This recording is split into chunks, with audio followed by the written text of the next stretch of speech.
Alright, so I wanted to do a short video on how to descale the TwoMeow coffee machine. If it looks like this, well, it's yours. I had a hard time trying to figure out how to descale this machine. Looked over in the manual, I had lost it, looked online, no instructions at all. Went to the website, instructions that don't work. So this is how I figured out. You press and hold the over ice button.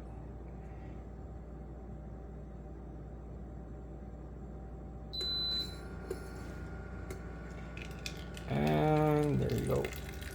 Descaling. Even though mine did not have the light on to descale, it's in the process of descaling.